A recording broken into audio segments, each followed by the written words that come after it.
Ito na po yung pangalawang ring na inayos po namin mga idol. No? Dito yan sa kabila kaya hindi na po masyadong naayos po namin kasi gabi na tapos mag-alas 8 na po ito ng gabi. Mahiya naman tayo sa driver at saka sa helper ng boom truck. Pero binilang ko sila mga idol, binilang ko sila ng ng snack, soft drinks, isang 1.5 tapos pan para po pangtanggal ng gutom na yun mga idol kasi mahirap tayo ngayon, wala tayong pera kaya yun lang ang binigay ko sa kanila. Pero salamat din na po ako sa kanila, sa helper at saka sa driver na tinulungan po nila kami.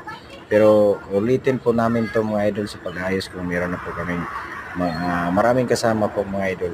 Ito yung pangalawang ring na hindi po masyado naayos po namin kasi gabi na at wala po kaming maraming kasama po dito mga idol. Kaya ito na yung